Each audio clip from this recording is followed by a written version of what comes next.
gosh, I hate to say like hags, but because fag hags, they carry us, okay, through a lot of things, a lot of really tough emotional things. And, thank God for our hags, I felt very safe and comfortable around the women in my life. I was surrounded by women growing up. Thank God. Welcome back to Making It Awkward. I'm your host, Jessica Wilson, clinical dietitian and author of It's Always Been Ours. This is an independent podcast, and you can find me on Instagram at jessicawilson.msrd. You can watch the show on YouTube. You can email the podcast at makingitawkwardpod@gmail.com. You can rate, review, and subscribe to the show. You can join the Patreon for as little as $3 a month, and just for Patreon members, I've uploaded the email I got from my Munch contact. You can read all about his big feelings and inability to do his job over on that platform. You can buy podcast merch that says I came, I saw, I made it awkward on my website. Today's episode has something for everyone 18 and older. If you have or haven't seen Heated Rivalry, this episode will still have something for you. Today, sex educator Blake Flaugher returns to the show to talk about Heated Rivalry, a series that follows two professional hockey players, Shane and Ilya, as they navigate queerness, longing, romance, sex, and shame. Since this series stems from a romance novel, there won't be any surprises when we talk about the characters getting together in the end. The topics we discuss today will add to the story if you watched it. We'll give you a unique lens should you choose to watch it, and it will teach you things about queer culture if you never plan to watch. At the top of the episode, you heard that we'll be talking about the supporting female characters and their role in the show and in the lives of gay men. Something I hadn't noticed until Blake brought it up to me. Heated Rivalry was on Blake's social media algorithm before he was watching it, and there was a tipping point for him. When like hashtags just kind of, they're random, but one was like, Shane stretch marks. And I'm like, oh, what is this? And then TikTok started showing me videos of like people talking about Shane's stretch marks on his butt. Blake and I talk about what makes Heated Rivalry different from other series and movies about queer relationships. I thought it was really cool that like Scott, when he and Kip were having sex, one of the first times, Scott just like pulled back and looked at him up and down and was like, "You're so beautiful." And I'm like, what? Yeah.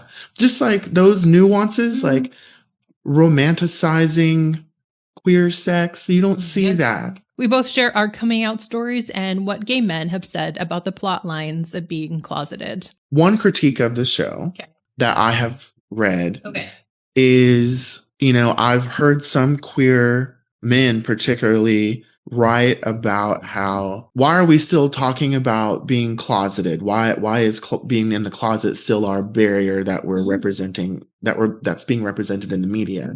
Like, that's the main thing, right? Like, we've moved past the closet. We don't, we're here now. We've not, but I'm like, that's such a privileged statement, to make. Like, lest we forget like the sheer terror and the risks that some people still make for coming out. What I didn't tell Blake, and what it truly seems I've intentionally forgotten, is that in addition to what you'll hear of my story today, when I came out to my mom, she told me that she was sad that I was queer because I'm also Black, and that life would be even harder for me. Oh, and also that I would never have kids if I was queer. So, having forgotten about those two details, I can see now why I was projecting my annoyance onto Shane's experience of coming out. And now I need to go talk to my friends and also maybe my therapist about it.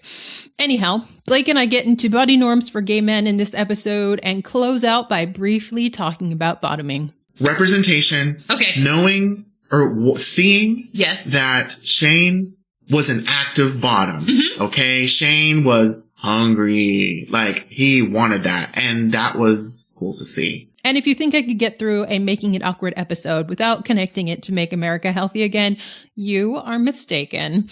If you haven't already listened to the Munch episode a couple episodes back, I highly recommend you do, as you'll hear Dr. Robert Lustig talk about how Munch fiber encourages and helps us engage in the sex scene on Heated Rivalry.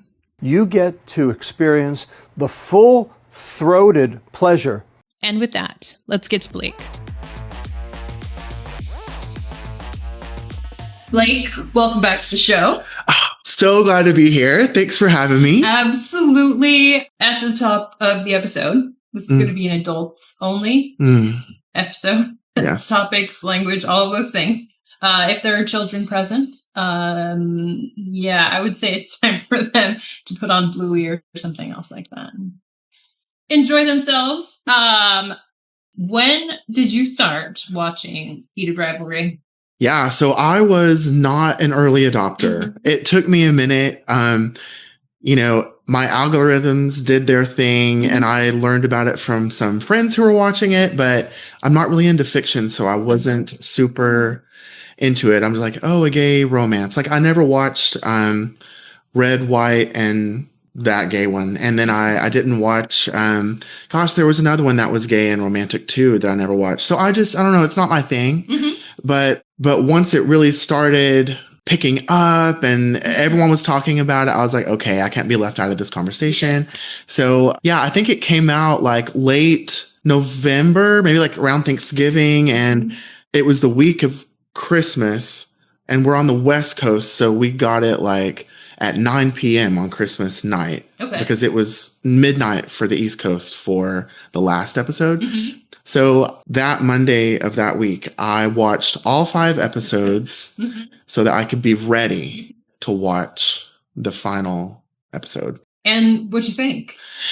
About the whole thing? The whole thing. Yeah. I mean, like we've heard people say, people stayed or came for the sex, but stayed for the romance. Okay. And, I didn't do a lot of research on it before I started watching it. I was like 3 episodes in before I realized, hey, this is based on a book written by a woman for women, and it's MLM or Men Who Love Men genre, and I think it's called Fujoshing, right? Fujoshing. Okay. I dove right in. And I'm sure we'll talk about more things that have to do with with Heated Rivalry. So was your algorithm Heated Rivalry before, during, and after? Or is there a point at which TikTok and Instagram just started sending you content? It definitely around Thanksgiving started sending me more content. I would get random hockey videos or Twitter would talk about, random things from the show that I didn't realize were from Heated Rivalry, when like hashtags just kind of, they're random. But one was like Shane stretch marks. And I'm like, oh, what is this? And then TikTok started showing me videos of like people talking about Shane stretch marks on his butt. And so, of course, I Google Shane stretch marks. Why would you? Yeah. And I can never find the photos. But whenever they showed it, I was like, oh, that's what I was trying to find that day.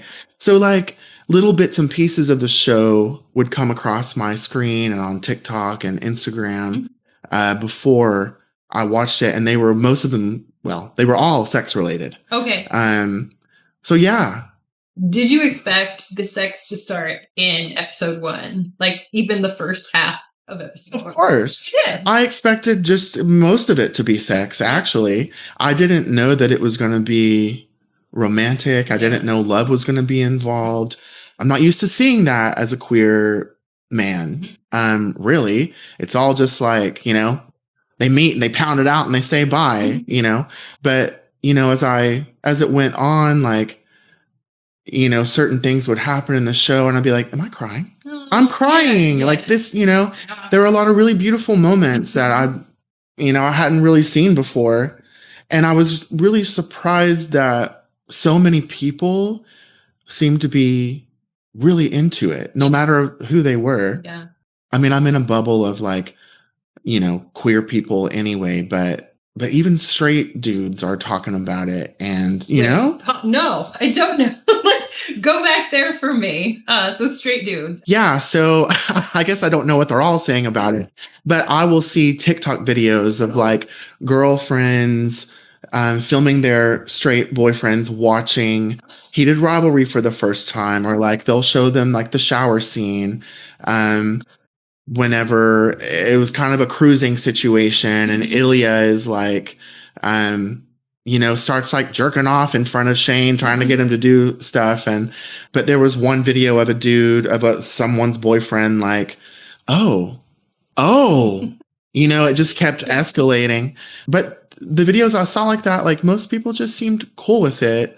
I mean, we see straight people have sex so explicitly all the time. We grew up with that. So, to have the nuances of sexuality in this show, I think was, I don't know, it was just different. You mentioned the romance and the love. Yeah. Most people mention the sex, and I had actually also not been expecting like so much longing and so much love. A buildup. Right. Yeah. But also some people think they go right into it because they go right into the sex. But fair. Right, they go into the sex, but then the other stuff builds. Yeah. Yeah. What'd you think of the romance and the longing and the love? Yeah. So especially on second watch, I kind of noticed it more, like that build up and catching certain things that were moving toward a certain moment that finally happened. For me, like things that I have, and I'm a queer sex educator, like that's my background, like sexual health, queer health. And so I've seen a lot of different representations of queer sexuality, specifically among like men, and scenes where like Ilya as a top in the moment, I don't know, maybe one episode he'll bottom. I don't know. We'll see. He needs to, I know, maybe, I know he needs to expand his horizons at some point. And Shane does too. Okay. And whatever they want. But when Shane, or whenever Ilya is like, before he and Shane do the deed, Ilya's like, is this okay? Are you okay with this? And then even afterwards, it's like, are you okay with this? How is this? And I'm like, oh, in the media? Oh, we're showing that in the media. So it's really cool that, the representations of navigating consent are on there too. And like, I thought it was really cool that like Scott, when he and Kip were having sex, one of the first times, Scott just like pulled back and looked at him up and down and was like, you're so beautiful. And I'm like, what? Yeah.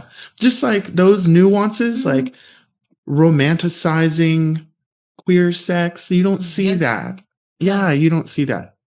So I thought that was really cool. Romanticizing queer sex. That's nice. I hope I used that word correctly. Bringing romanticism into queer sex, I guess I should say. But yeah. Tell me more about what you were expecting to see versus what you saw. Were you expecting like 6 episodes of just like sex and banging and hockey? Yeah, I did actually. Yeah.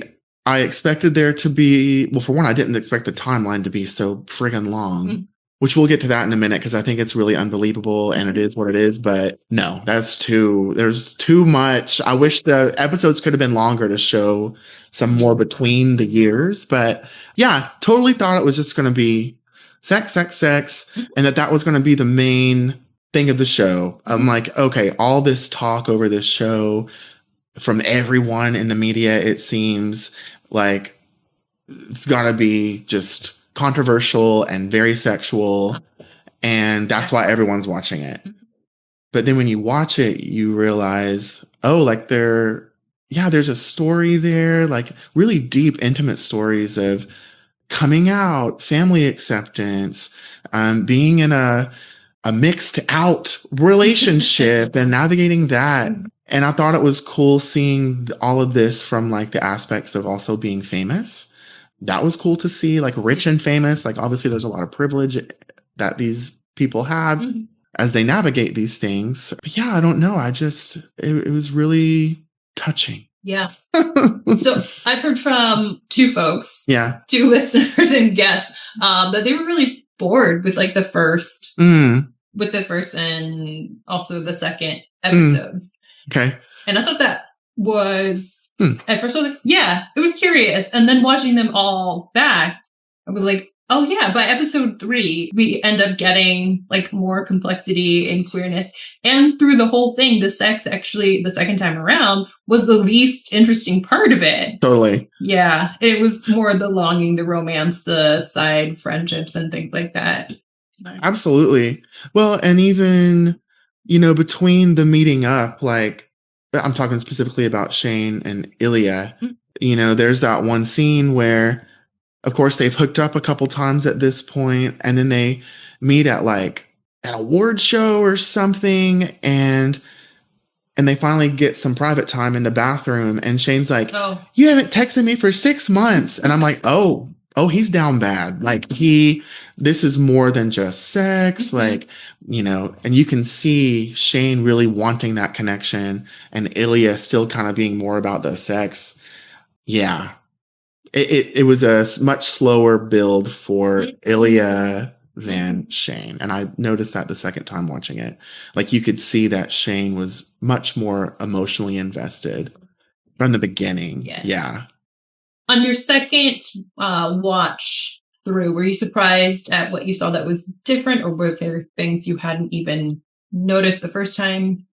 Yeah, sure. Well, first of all, when I rewatched it, I had already seen a lot of it over again because I would just rewatch certain scenes. Like I was more of a scene watcher than a whole episode watcher. What? Okay. This is? Yeah. Well, like, certain scenes make you feel good or like they're more interesting than others. Yeah. Like one of them, the first time that Ilya and Shane hook up in Vegas, there's like a song that plays in the background, and I remember watching it and I was like Shazamming it and I'm Googling it and I'm like, what is that song? It reminded me of like Death Cab for Cutie.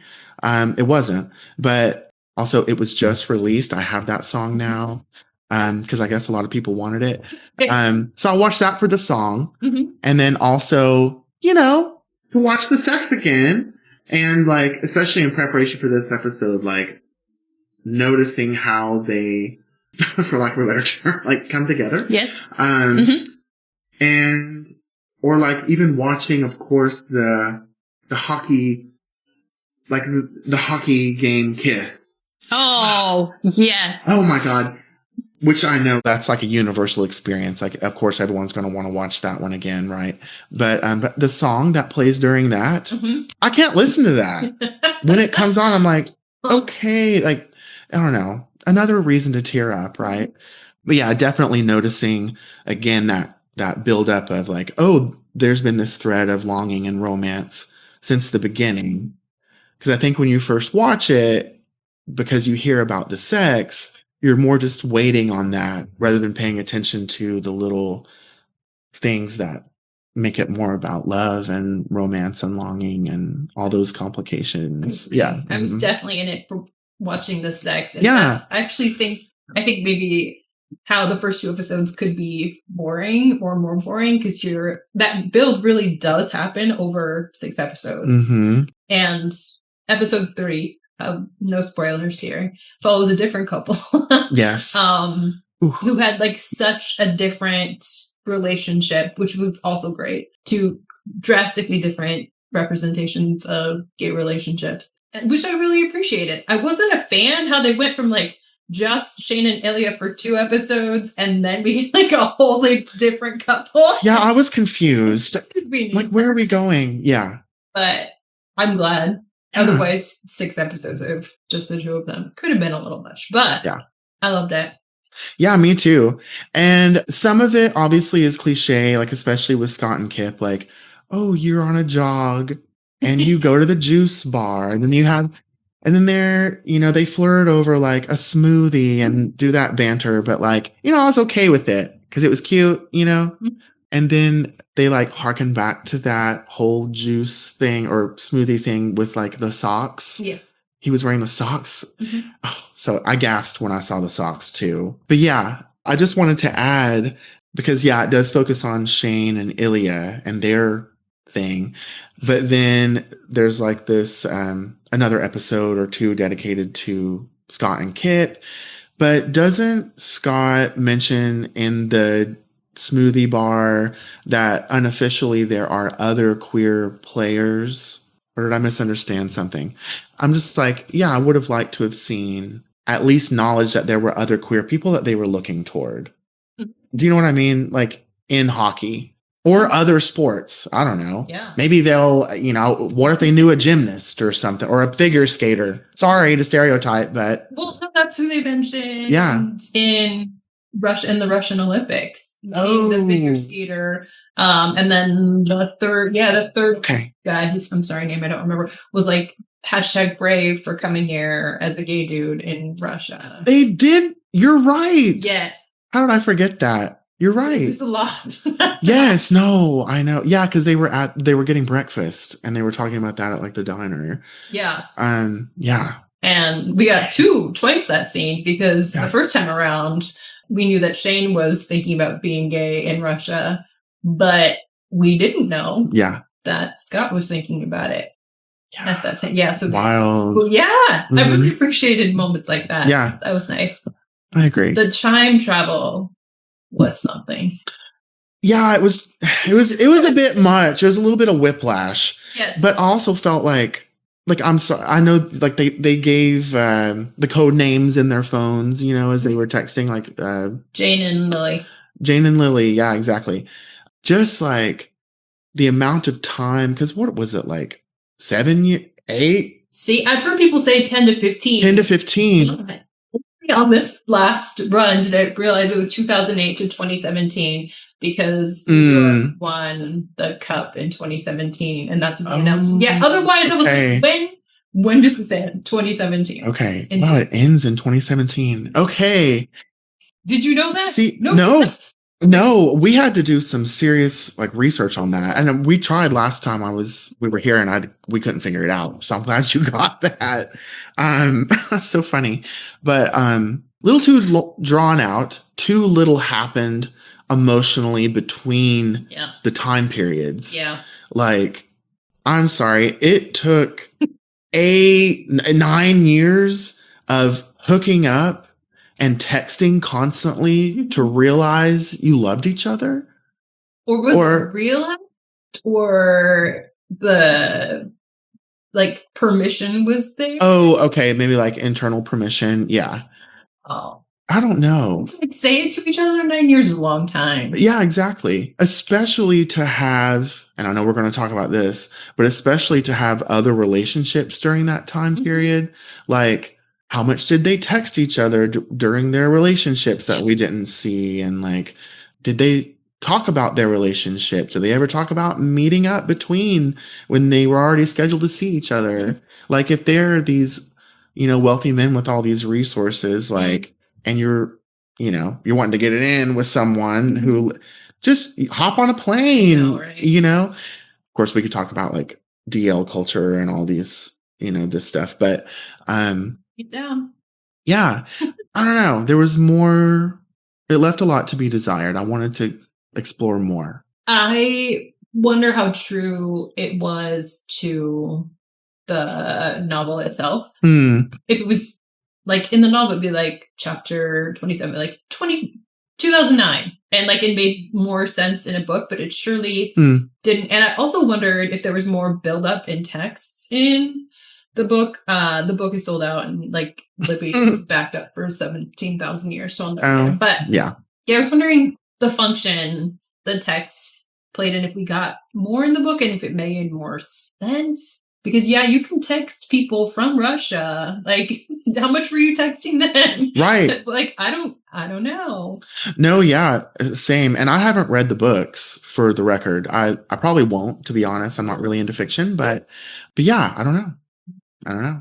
There's also 3 years between 2014 was what we were getting with, I think it was definitely 3 years from Scott and Kip to 2017 when they got together at the end. Okay. Is that the 3 years between 2014 is when they met. Yeah, the second time through, this is how you end up with things. Yeah, it actually was 3 years. They met in 2014 and the cup was in 2017. Shut up. 3 years. What do you think it was? Well, not that. I didn't either. At one point, go ahead. Oh, because the timeline was I was like, what year are we? Yes. Mm-hmm. Well, and at one point, Kip tells his friend, Because she's like, how long has this been going on? And he's like, 2 months. So I assume 2 months, not 3 friggin' years. I'd have left his ass. No. Oh my God. No. 3? 3 years. That's wild. No. Okay. Started in 2014. Oh, okay. And then we get to the 2017 Cup that he finally wins. Yeah. Yeah. Damn. Okay. You just blew my mind, actually. I didn't know that. Because it's hard. Yeah. Because it's a hard follow. Which goes back to what we were saying about the timeline and how, So I don't know how true season 2 is going to be to the book, but I need those So 3 years. I need. Yes. I want them. Yes. Not what happened. 3 years.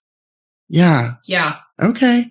Because all of that time, I assume, for those 2 and the others are like a back and forth, like mental and perhaps verbal conversations about coming out. And I want. Wow.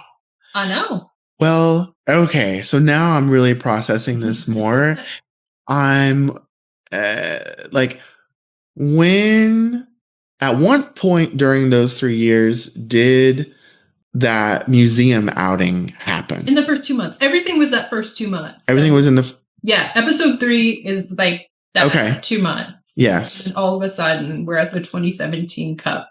Okay. So they are having a secret kind of thing for that long. Did they break up for a while and then come back together? Oh, interesting. Right. He just happened to be...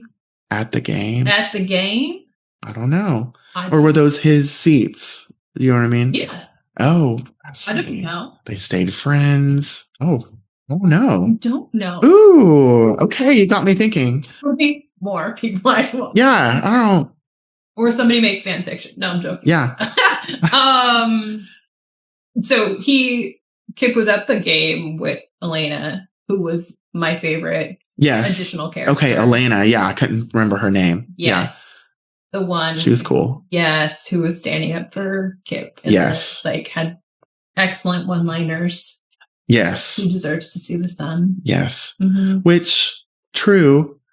Okay, let's talk about, and I've had different opinions from my friends when I talk about this too, like my queer male friends.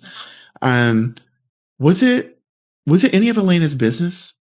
No. Do you know what I mean? No. I was like, if someone came up to me and was telling me about my life and not being out and all these things, like, I'm like, I don't know you. Mm-hmm. 2, I'm so glad you're sticking up for someone. 3, like, this is really hard because I'm closeted and I got my own shit going on. But I don't know. I think she overstepped a little bit. She did. She did. The reason I love her is because that's me. Yeah.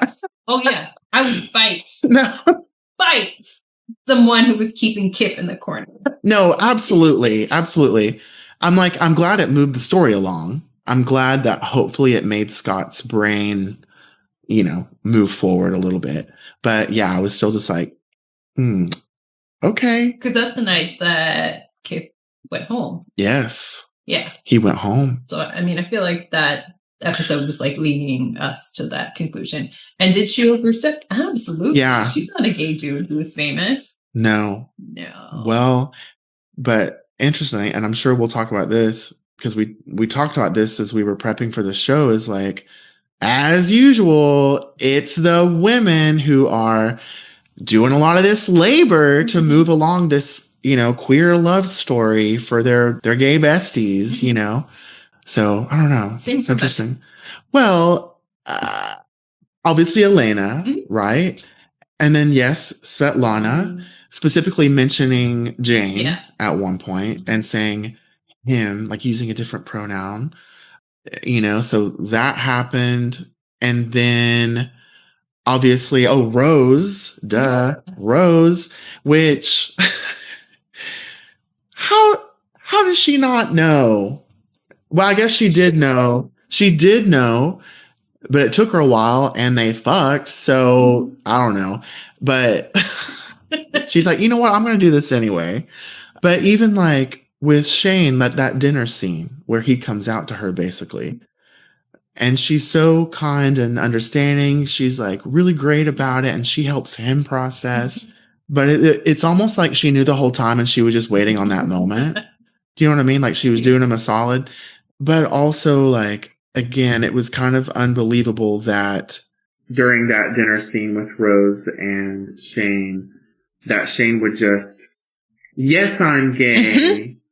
Oh, and also, I'm a bottom. Right. In the same conversation. To a girlfriend that you're breaking up with, and she just said, are you gay? Like, this is the first person you're talking to about being gay. Yeah. And all I know. I'm glad that he was comfortable. Yes. And I'm glad that she was not heartbroken. Yes. And that they became, good besties. But it was a little odd for me. Yeah, it was a little odd. And I think that is where because some of the show is a little too idyllic. And I know part of that is just for the story. Romance novel. One thing that I think is really interesting is how, written by a woman, but it was produced by a queer man. Yeah.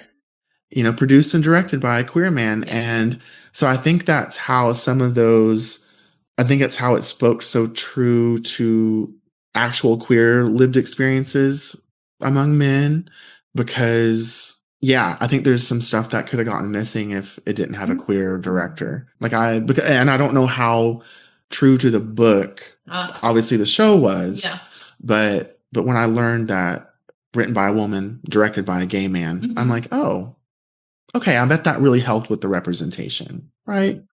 Do you see any of that in the woman moving the people/story along, having a gay dude directing it and knowing how women sometimes function in these ways? Or I don't know. I know it's a big stereotype, but also it's very true.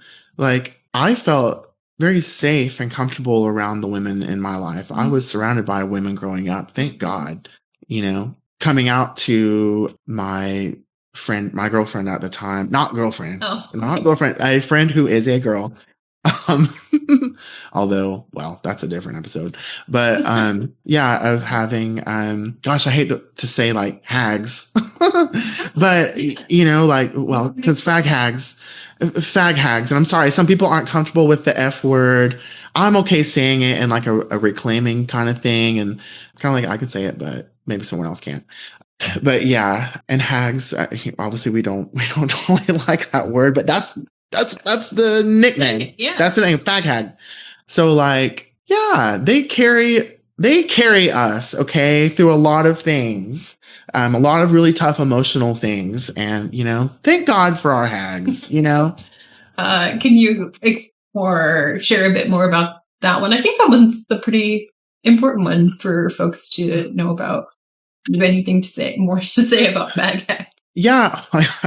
Well, just, it seems like in the show, with this hyper masculine world of hockey players, athletes, they're just surrounded by dudes that are like that all the time. And then when they're out of that world, they're with their hags. Essentially, they might not know they're hags at the time.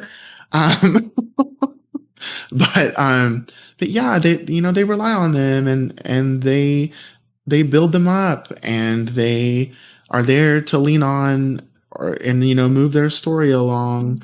I don't know, it's really special. Yeah. Makes me think of the L and LGBTQIA+. Yes. Being first.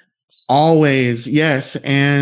But that's been that's queer history, right? Even when we think about the early days of AIDS, women, lesbians, and straight women friends of queer men and people took care of us when we were dying, because no one else would. And so I don't know, we don't give enough credit to the women in our lives, honestly. The ones moving you along. No. The ones moving us along, truly. Yeah. Mm-hmm. I think that'll be new for a lot of folks. The women, the female friends that seems like every guy had, maybe except for Scott, were either open to their gay friend coming out, or were already the one cheering them on in their sexuality. What do you think about coming out stories and general What have you heard? Do you want to share yours? Do you want to talk about EL culture? Yeah. I mean, I think we could just cover it all. Okay. Like, let's just talk about it. One critique of the show that I have read is, I've heard some queer men particularly write about why are we still talking about being closeted? Why is being in the closet still our barrier that we're representing, that's being represented in the media?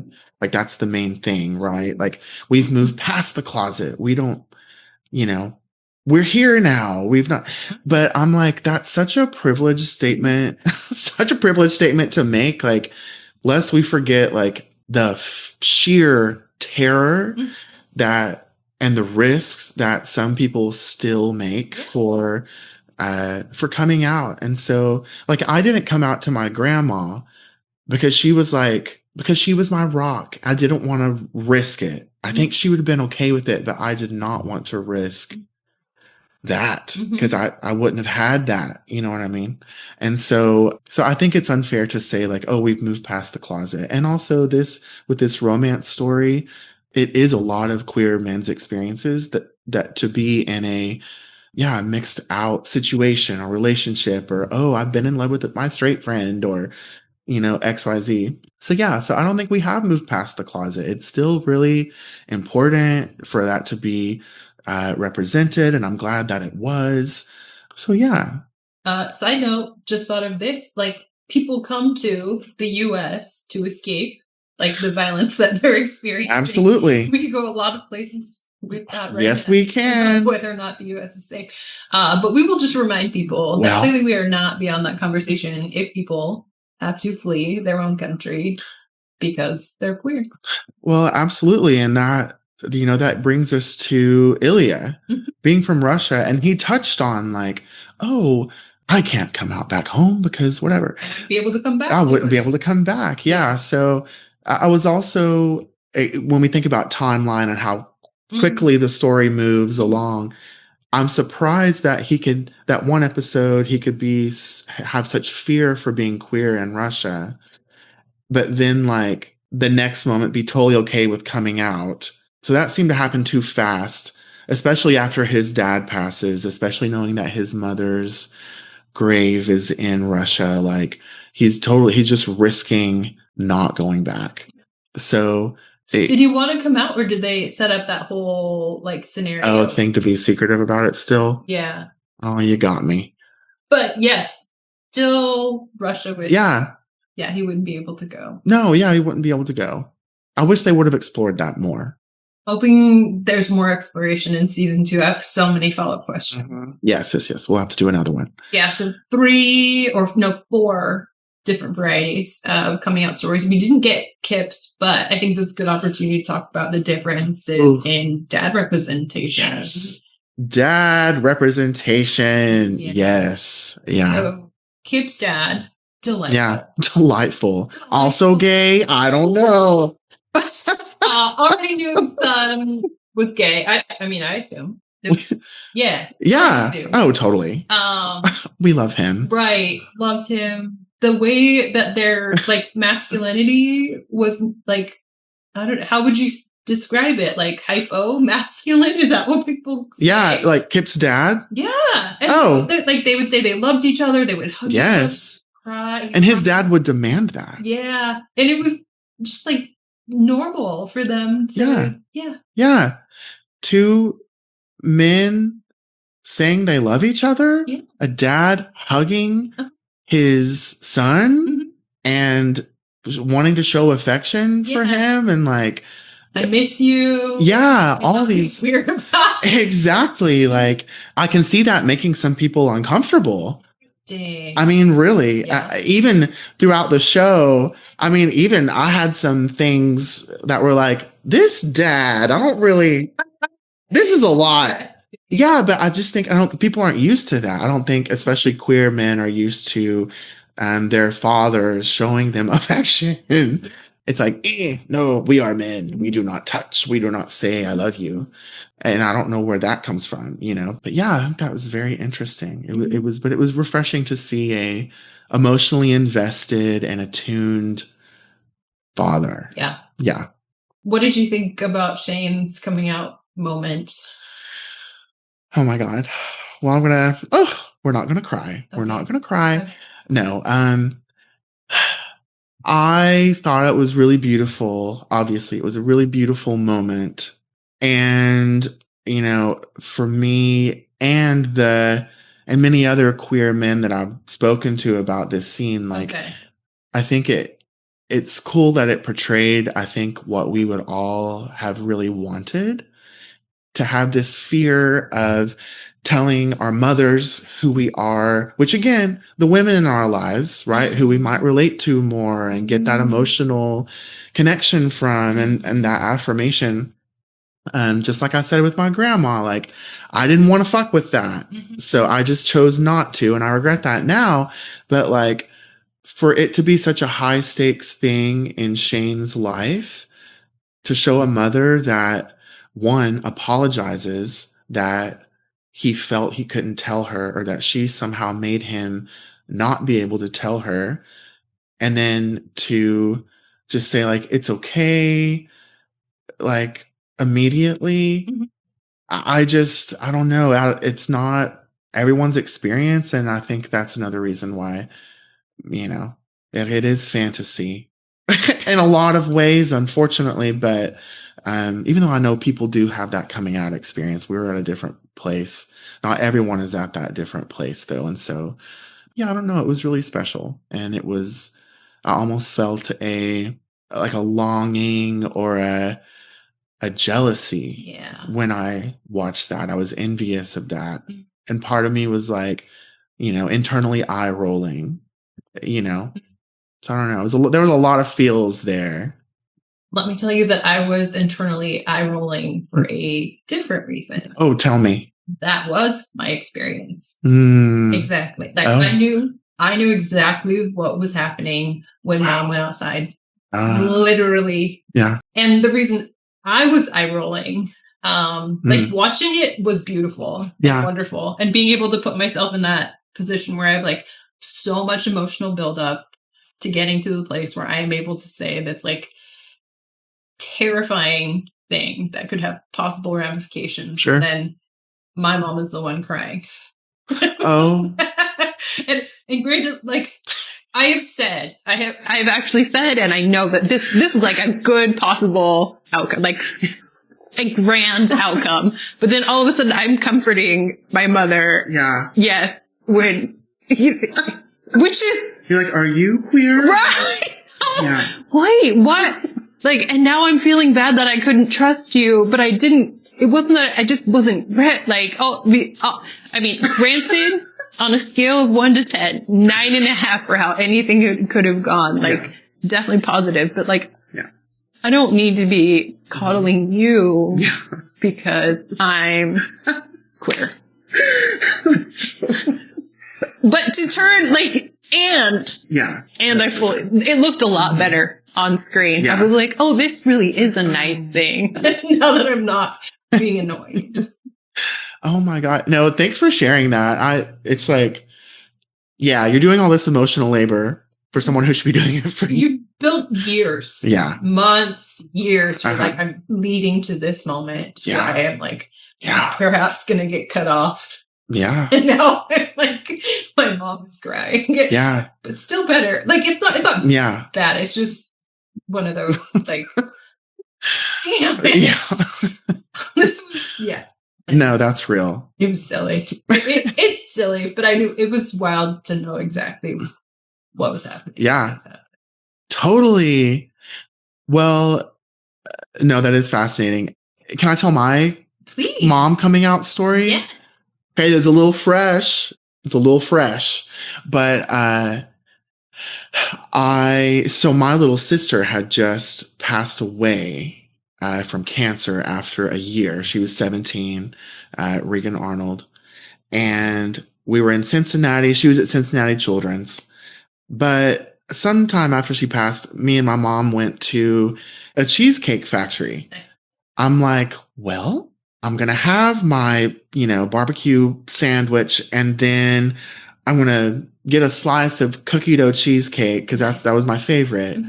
So I'm like, I'm going to come out to her over cheesecake. This is what we're doing. And so I did, and it wasn't a horrible reaction, but that was like 15 years ago. And now we're not speaking because of that. So, because just some issues, there were some hurdles that she couldn't get over because of being a fundamentalist Christian evangelical. And so, yeah. So I did not have that experience. I think, I think a lot of people just craved that experience and didn't, like the one from Shane and Ilya. But to move along a little bit, one thing also that I really appreciated about that coming out scene, or at least the scene with the mom, was, they're outside, they hug, she's like embracing him, and they're crying together, and they pull away, and she's like, okay, like deep breaths. They're crying. And then she goes, and enough. And then it just immediately went into like, okay, we've had our thing. Here's how we're going to move forward.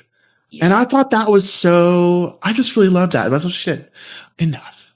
And then like the music stops. They stop crying. Yeah. And it was like, we're moving forward now. Yeah. We're moving into the future with this new thing. It's over, but I'm hearing, and I think it would be helpful for others to hear, that it doesn't just end for everyone. Like, no. You said it, and here we are. Yeah. It takes years. Sometimes I think I learned like there's no, like ultimately I was riding on hope instead of reality. And this is my personal experience, but yeah, I think just sometimes queer people really struggle with, I think eventually I'm going to say the right string of words that's going to reach this place that's going to get someone to understand and accept and love me for exactly who I am, without conditions, without having religious shame on it, which, for the record, a lot of us already have our religious trauma from that, actually. Yeah, so it's just a lot. So I'm glad Shane didn't have that. Mm-hmm. Yeah. That's a good point. Yeah. We have had this conversation. Yeah. Yeah. Mm-hmm. And we're moving forward. Yeah. Mm-hmm. Yeah. Yeah. Let's go back into the closet and talk about the museum. Okay. Yes. First of all, I was disgusted during that scene, even though I understood it. Oh, yeah. I thought the him with the hat and the glasses was like a little fucking extra, like a lot extra, actually. And whenever he shushed Kip, I didn't like him anymore. Mm-hmm. I was done with him. Mm-hmm. I was so done with him. I had like a visceral reaction to that where, truly, he made me mad. Mm-hmm. I was done. Mm-hmm. I didn't care. Yeah. And so I rewatched that today. Same thing. And I was like, I was that lesbian. I was like, you all could have done so many things. He could have been your brother. He could have been your interior designer. You all could have set this up so much better. So better. That you weren't an asshole. Mm-hmm. Problem solving, so there's not much. But yeah. Yeah. Ew. Mm-hmm. Stop being a dick. Nah, it was gross. Yeah. And especially now knowing that it was 3 years dragged out. Honey, Kit. We want to know what happened. What happened? Yeah. The things we do for love, huh? It's wild. But they're happy now, so it's fine. Well, maybe. Okay. On your social media algorithms in your head, what questions did you have about the sexuality of the cast members in the show? Oh my gosh. Yeah. Well, of course, like, I think like everyone else, like you're Googling, like, is Hudson Williams gay? Is Connor Story gay? Like all these, and you can't find an answer. Mm-hmm. And everywhere they're anytime they talk about it, they're dodging the question or they're saying like it doesn't matter. And even the director and producer, what was his name again? Yep. Him. Beginning. Yeah. Yes. Sorry. Just saying it doesn't matter. Why does it matter? And in the beginning, I was a little thrown off because I'm like, we need queer people to play queer roles, especially this one, because it's so awesome and like it's a game changer. I think how it's taken off. Like, actually, one fun thing is like when I started watching it the week of Christmas and binged 5 episodes, I started following Hudson Williams and Connor Story on Instagram. And they, at that time, they had like 600,000 followers. And I would check it every day, every other day. And like, now they're at like over 2 million, but it's cool to watch it take off like that.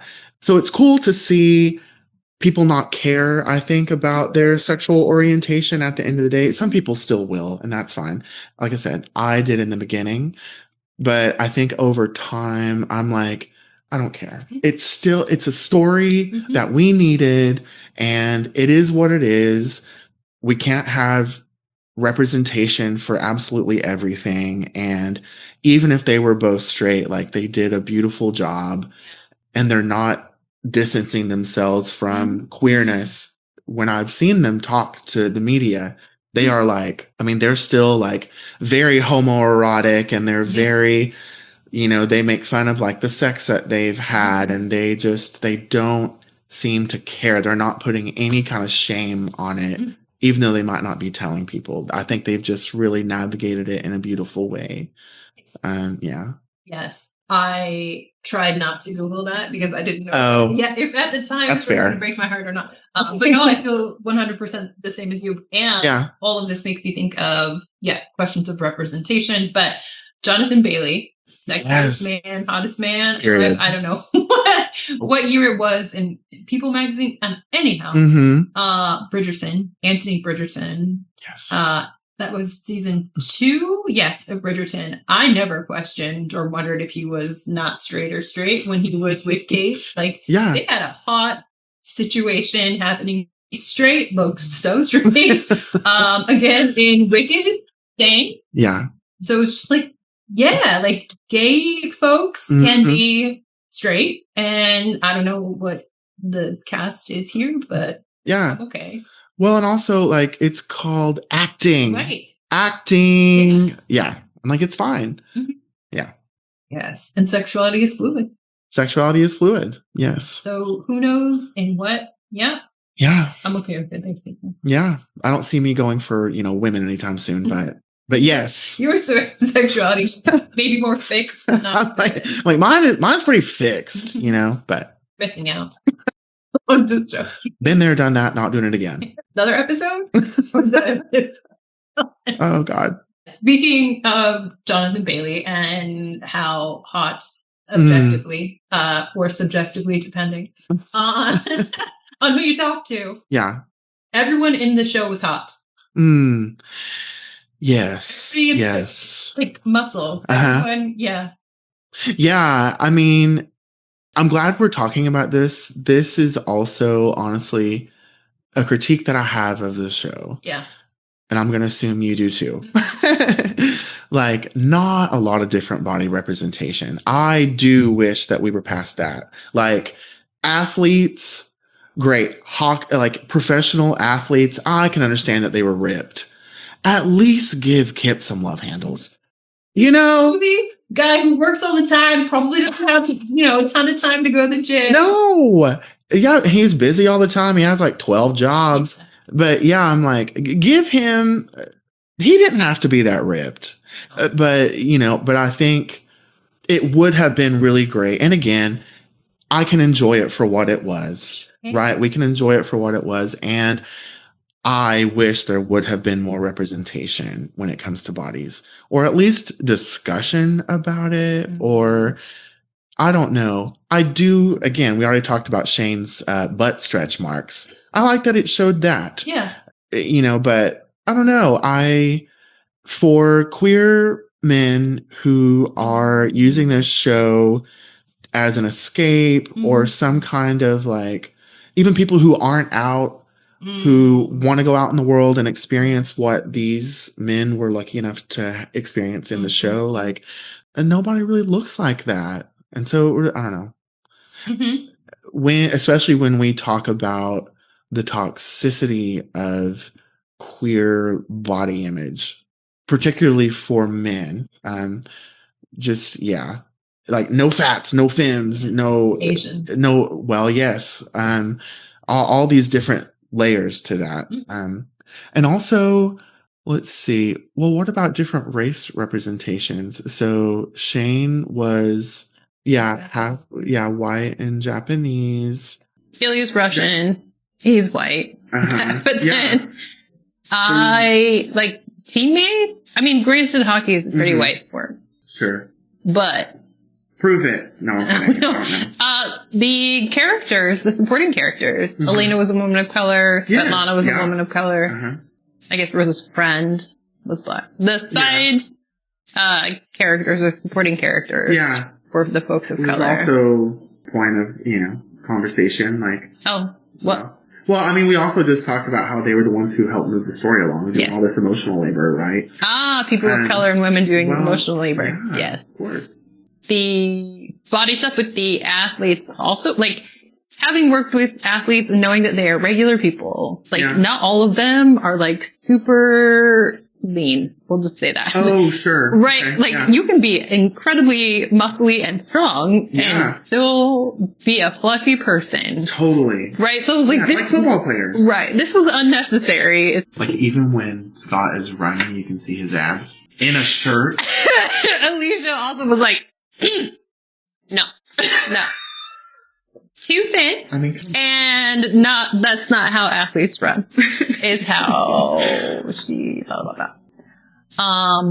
We didn't say anything about butt stuff. Oh my God, we didn't. However. Well, let's do it now. Okay. Representation. Okay. Knowing or seeing. Yes. That Shane was an active bottom. Okay. Shane was hungry. Like, he wanted that. And that was cool to see. Nice. But yeah, I don't know. Butt stuff. We did it. We just talked about it. Wait, tell me about this representation. Are people, passive bottoms or what? Yeah. I mean, like, he seemed to be like a power bottom, right? Yeah. Which, I mean, if you're going to I know people talked about the sex, but, he was not a passive bottom. He was very active. And if you're going to show queer sex between men in the media, like, the bottom can't enjoy it. Like, it's usually the top doing all the, the pounding, but yes, he. Oh, right. You said in your note, not missionary, not doggy style. Yes. Yeah. No, not missionary, not doggy style. They had all kinds of different positions. There was frottage in the show, which apparently was also in the book. I didn't realize that. Okay. But yeah, just different forms of sex. Yeah. Right? We fit it in. Oh my God, we talked about sex. There we go. We fit it in. Yay, butt stuff. We fit it in. Thank you. Just a little bit slow. Yes. Pegs and holes. Shane preferred to be the hole and not the peg. He did. And he told his girlfriend that he was breaking up with at the time. Yes. All right, Blake. Thanks for coming back to the show. Yeah, thanks again. Thanks to Blake for coming back on the show. I have another Heated Rivalry episode coming up. That one with Lindsay Lee Wallace, who talks about what Heated Rivalry taught us about straight women. Until next time, friends, appreciate stretch marks and make it awkward. This has been Making It Awkward. I'm Jessica Wilson. You can support the show by rating, reviewing, subscribing, commenting, joining the Patreon, and sharing it with a friend. The podcast is edited by Jen Jacobs, who we'll just leave it as does a wonderful job editing this show rather than connecting it to anything in the episode. Oh, wait, we could say she helps bring the plot along. Yeah, we could say that. All right. This is a production of The Body Politic, and it's supported by the Legacy of Sacramento Outboard Services.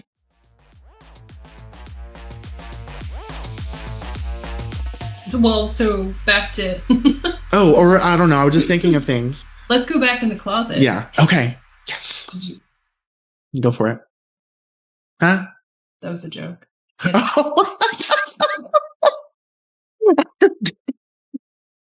Well, we're making it awkward. Truly.